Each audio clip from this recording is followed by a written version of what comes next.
could not be more excited to start things off before passing the baton to our fearless leader and showrunner, Dario Scardapani, and Marvel Studios' head of television, Brad Winterbaum, my boss. But first, here's a recap of all the high-flying, heart-pounding events of Season 1. If you haven't watched it yet... Yeah, it's rewind time. I like to think that we have evolved. One of the best additions to Season 1 was bringing in Bullseye. Oh. Why? Why?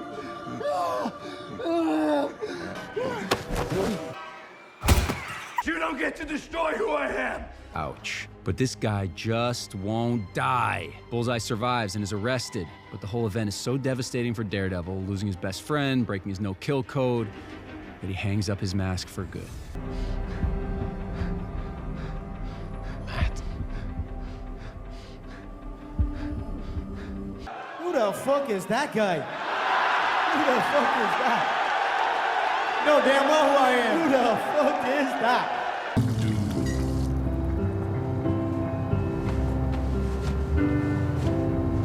Stupid. Mayor Fisk. That's the coolest fucking thing on the planet. One of the things that they did in the version of Season 1, before I came in, is they really leaned into Matt in the courtroom. Yeah. And as we've realized, as we kind of, this thing gathers its own steam, Matt in the courtroom is cool. It's money. We have to do it, you know? Yep. But how do we do it so it doesn't feel like a legal drama? That's always, when I sit down with the room, we know we have to have a courtroom element. But then we don't want it to look like Law and Order. No flies on Law and Order, but you know what I mean? And that's one of the things that I think... Well, you expect him to put on the costume, you expect him to swing around the city, you expect him to kick ass. And you expect him to be like a really good lawyer. Mr. Ayala, yes or no? Are you the vigilante known as the White Tiger? Objection! Both of you. You need both sides of the coin. This is her, right here. A custom-designed Funko in her honor. Oh yeah, well, you can't see. Look at this. I get the friggin' blind dudes. Bring on the blind justice. You hear me? Blind man. Loud and clear. Then go out there and do your job and get me some probation. Yeah, let me see what I can do. See? See, that's funny. Because you can't see shit. What do you think Jackson's gonna pay us with, huh? Chronic? Foggy. Why don't you start us off? It was his hands. His hands drew beautiful sketches. I mean, just... Shut up!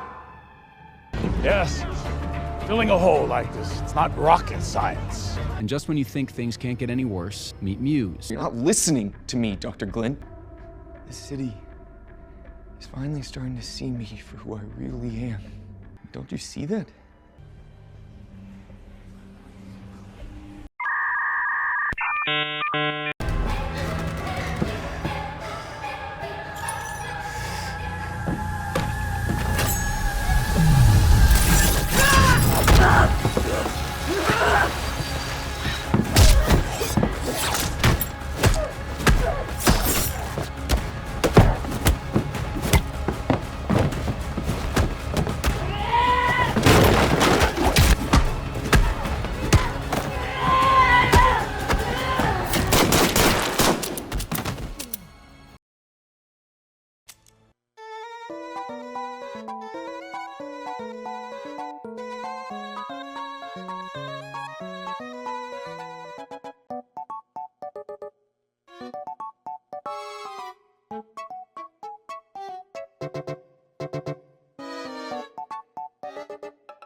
We talk about like a member of the ensemble that I think kind of represents the lie Matt tells himself at the beginning of season 1, and when you watch her fall from grace, it's really tragic, and she becomes a very kind of reviled character by the end, and that's Heather Glenn. I think I'm finally starting to understand how that violence, it just transfers from Daredevil to Muse to me. Not sure you can put Muse and Daredevil in the same category. I'm not so sure that you can't. There are just these underdeveloped boys hiding behind masks, trying to make it look like something more sophisticated. It's a pretty dark view. I mean, I think they're completely different animals. You weren't there, Matt. No, I know. I'm just saying that Muse tried to kill you, and Daredevil saved you. I saved me. Matt emerges as Daredevil, just in time to save Heather from Muse before she kills him herself. I saved me. They were both out there for themselves. Hold on a second. How did you or Mayor Fisk know she was staying here? The mayor cares deeply about this city and its citizens. Have a good day, Councillor.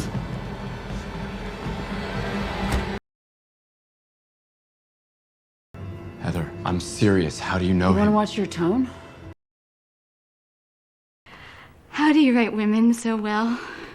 I think of a man, and I take away reason and accountability. No, you don't understand, all right? If he's in your life, he is in our life. And that is not good. He is the mayor. He is in everybody's life. Please.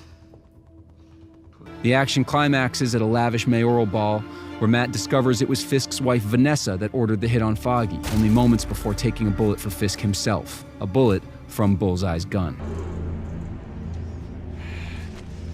First one's a warning.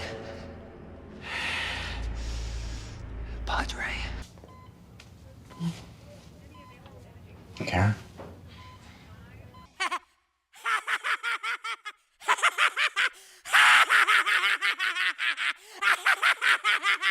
With the manhunt for Bullseye underway, Fisk goes into Kingpin mode and unleashes his task force, sending them to kill Matt with full impunity. Not a very nice way to say thanks for saving my life, but luckily Punisher is there to assist in escape. Frank, stop!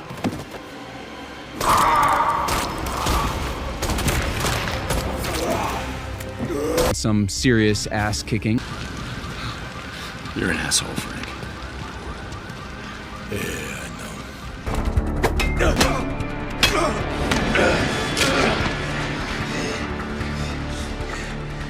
No killing.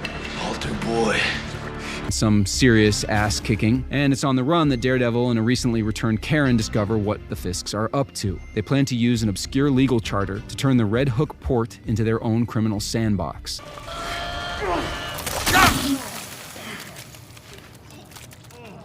With the stakes now set, Karen and Daredevil begin assembling allies for an underground resistance, setting up an epic collision between good and evil in Kingpin's New York.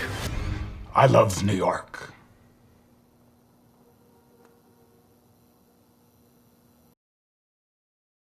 I know that a lot of people were like, okay, season 1 has brought it back into the place that they feel really good about as fans, and they're like, I'm in, you know?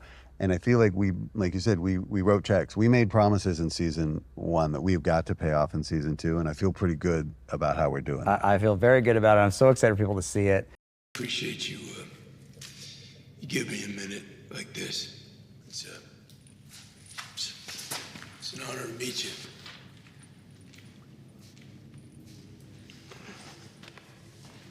Thank you, Anthony.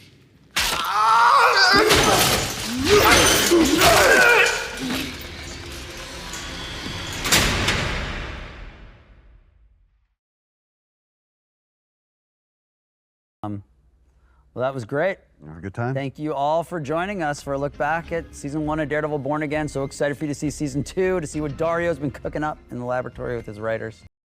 I don't ever want to see it again!